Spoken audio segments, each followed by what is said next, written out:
भेदभाव करते ही नहीं।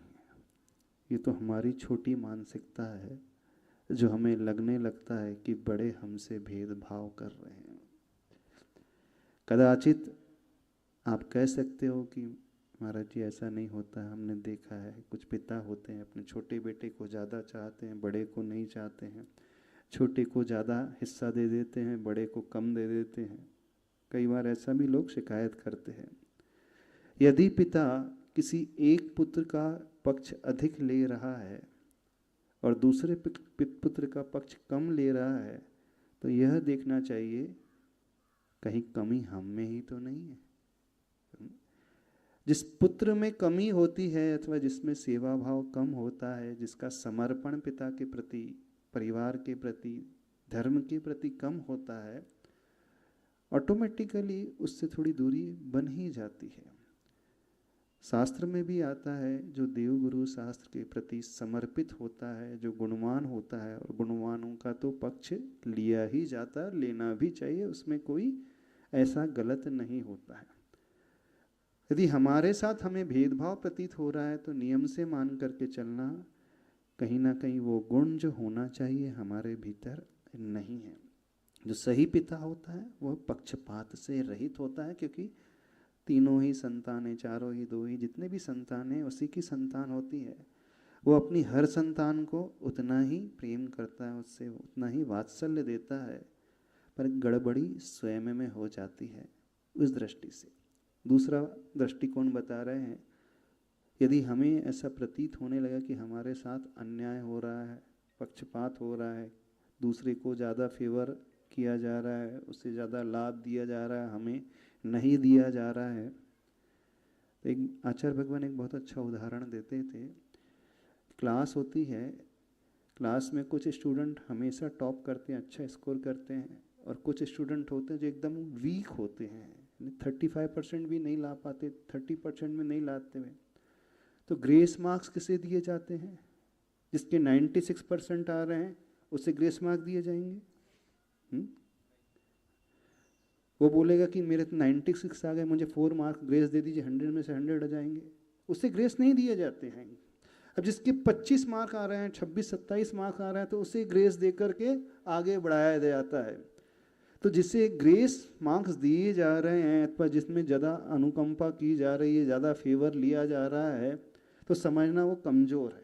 दूसरा पक्ष हम बता रहे हैं दूसरे एंगल से। और जिसे थोड़ा सा इग्नोर किया जा रहा है तो समझना वो ज़्यादा कैपेबल है। तो पिता ये समझता है ये पुत्र ज़्यादा कैपेबल है, उसके हाथों में दम है, स्वयं अपने हाथों से मेहनत करके सारा कुछ कार्य कर सकता है, कमा सकता है, दुनिया को अच्छे से फेस कर सकता है, अच्छे से जीवन जी सकता है। लेकिन जो पुत्र कमज़ोर होता है उसको थोड़ा सा ध्यान रखा जाता है, उसके लिए ज़्यादा दिया जाता है। तो यदि हमारे साथ अन्याय सा प्रतीत हो रहा है तो समझना हम बहुत बलजोर हैं, और ये हमारे लिए एक बहुत अच्छी गोल्डन अपॉर्चुनिटी होती है, एक स्वर्णिम अवसर होता है अपने आप को सिद्ध करने का। क्यों हम किसी के आगे हाथ फैलाते हैं अथवा आंखें फैला करके देखते रहते कि वो हमें देगा हमें देगा? अपने बाहुबल पर विश्वास रखो, आगे बढ़ो, और क्या। तो ये विकल्प आना ही नहीं चाहिए। अरे जिन पिता ने, माता पिता ने जन्म दिया है, जिन्होंने जीवन दिया है, पाल पोस करके बड़ा किया है, पढ़ाया लिखाया है, इस योग्य बनाया है कि आप अपने पैरों पे खड़े हो सकते हैं, सारा कुछ कार्य कर सकते हो, दुनिया में जी सकते हो, तो क्या कोई कम उपकार होता है क्या?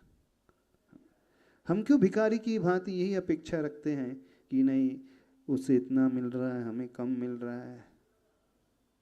अब ये तो देखो आपने अपने बाहुबल से क्या किया है। जो पुत्र अपने सिर्फ पिता की वसीयत को चाहता है तो सबसे बड़ा नाकाम माना जाता है। होना ये चाहिए, यदि पिता से वसीयत में बहुत कुछ धन वैभव मिल भी रहा है तो जो सही संतान होती है उसका संकल्प कैसा होता है जानते हो? वो अपनी वसीयत से मिली हुई धन संपत्ति को स्वयं के उपयोग में लाता ही नहीं, वो चैरिटेबल कार्य में यूज़ कर देता है, दान धर्म में यूज़ करता है। वो तो अपने बाहू में इतना विश्वास रखता है कि मैं अपने आप से जो कमाऊंगा उसको अपने लिए उपयोग में लाऊंगा। सही संतान का लक्षण यह होता है कि पिता से मिली हुई संपत्ति वो सिर्फ धार्मिक क्षेत्र में लगाए, दया के क्षेत्र में, दान के क्षेत्र में, सेवा के क्षेत्र में लगाए, तब वो स्वाभिमानी माना जाता है।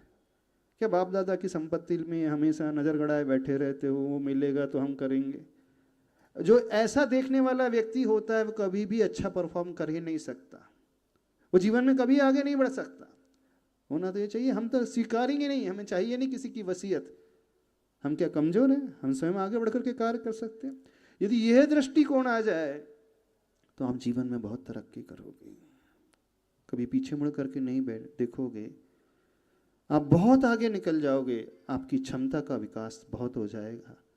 तो यदि हमारे साथ कुछ कम मिल रहा है, हमें कुछ कम मिल रहा है, तो उसे स्वर्णिम अवसर मानना, हम अपने आप को सिद्ध करके दिखा सकें और आगे बढ़ सकें। होना तो ये चाहिए दृष्टिकोण। चलिए।